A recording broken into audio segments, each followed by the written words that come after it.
Behold, the day of the Lord is coming, and your spoil will be divided in your midst. For I will gather all the nations to battle against Jerusalem. The city shall be taken, the houses rifled, and the women ravished. Half of the city shall go into captivity, but the remnant of the people shall not be cut off from the city. Then the Lord will go forth and fight against those nations, as he fights in the day of battle. And in that day his feet will stand on the Mount of Olives, which faces Jerusalem on the east. And the Mount of Olives shall be split in two, from east to west, making a very large valley. Half of the mountain shall move toward the north, and half of it toward the south. Then you shall flee through my mountain valley, for the mountain valley shall reach to Azal. Yes, you shall flee as you fled from the earthquake in the days of Uzziah, king of Judah. Thus the Lord my God will come, and all the saints with you. It shall come to pass in that day that there will be no light.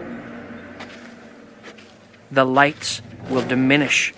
It shall be one day which is known to the Lord, neither day nor night. But at evening time it shall happen that it will be light.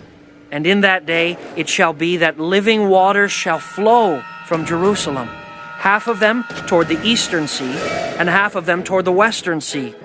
In both summer and winter it shall occur, and the Lord shall be king over all the earth. In that day it shall be, the Lord is one, and his name one.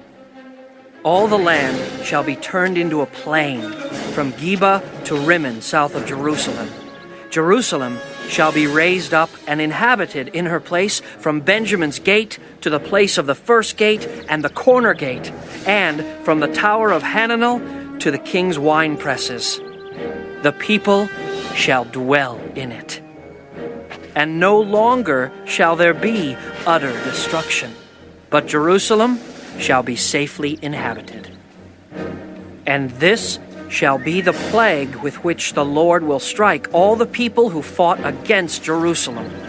Their flesh shall dissolve while they stand on their feet. Their eyes shall dissolve in their sockets, and their tongues shall dissolve in their mouths.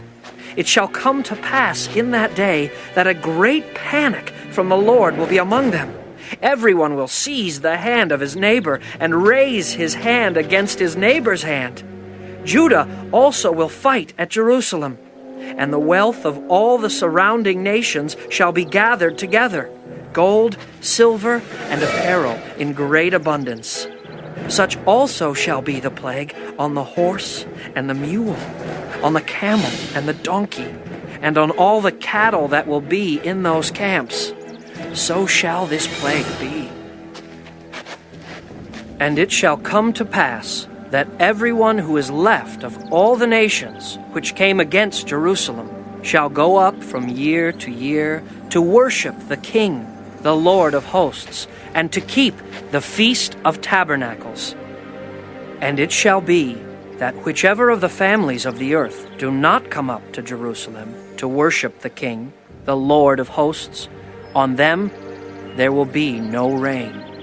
If the family of Egypt will not come up and enter in, they shall have no rain. They shall receive the plague with which the Lord strikes the nations who do not come up to keep the Feast of Tabernacles.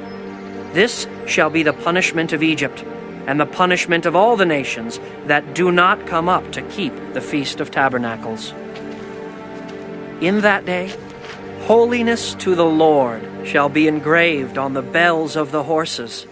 The pots in the Lord's house shall be like the bowls before the altar. Yes, every pot in Jerusalem and Judah shall be holiness to the Lord of hosts. Everyone who sacrifices shall come and take them and cook in them. In that day there shall no longer be a Canaanite in the house of the Lord of hosts.